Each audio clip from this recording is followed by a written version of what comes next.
Welcome to simply Shenba. இன்றைக்கி வந்து நம்ம முருங்கைக்கீரை வடை எப்படி செய்யலான்னு பார்க்கலாங்க.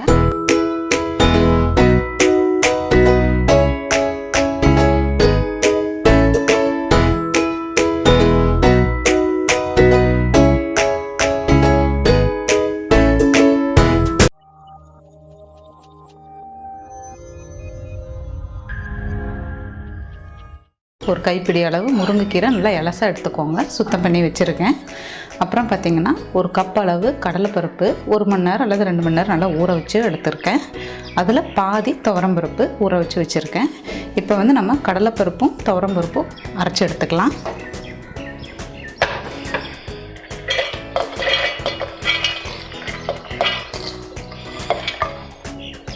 இது கூடவே துவரம்பருப்பு ஆட் பண்ணிக்கலாம்.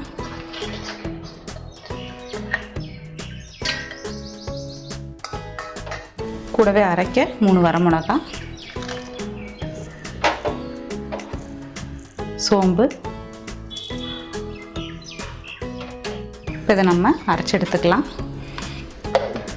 இப்போ நம்ம அரைச்சி எடுத்தாச்சுங்க. நல்லா நைஸாக அரைக்கக்கூடாது, குறைன்னு தான் அரைக்கணும். ஒரு டேபிள் ஸ்பூன் அளவுக்கு தண்ணி ஊற்றி அரைச்சிருக்கேன். இது ஒரு வேறு பாத்திரத்தில் நம்ம மாற்றிக்கலாம். இப்போ இது கூட நம்ம உப்பு ஆட் பண்ணிக்கலாம்.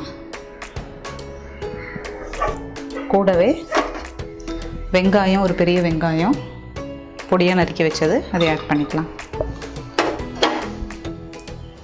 பச்சை மிளகா 1, நம்ம வரமிளகா 3 ஆல்ரெடி ஆட் பண்ணியிருக்கோம். நான் ஒரே ஒரு பச்சை மிளகா எடுத்திருக்கேன்.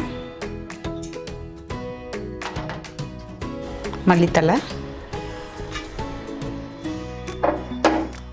இதை கொஞ்சம் மிக்ஸ் பண்ணிக்கலாம்.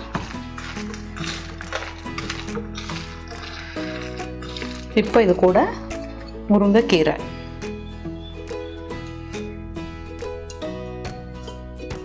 நல்லா மிக்ஸ் பண்ணி விட்டுக்கலாம்.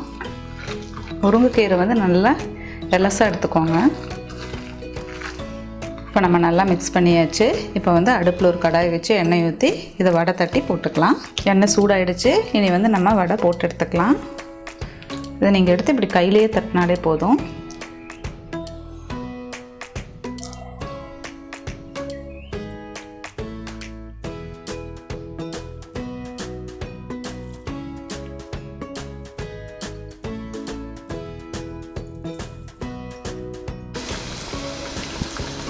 திருப்பி போட்டுக்கலாம்.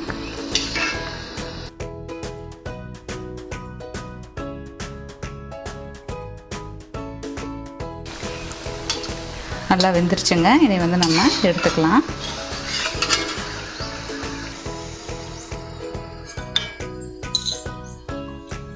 முருங்கைக்கீரை வடை ரெடி ஆயிடுச்சு. இதே மாதிரி நம்ம எல்லாத்தையும் போட்டு எடுத்துக்கலாம்.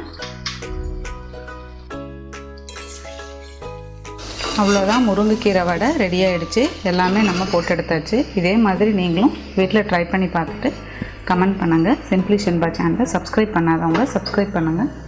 கூடவே பெல் பட்டனையும் ப்ரெஸ் பண்ணுங்கள். தேங்க்யூ.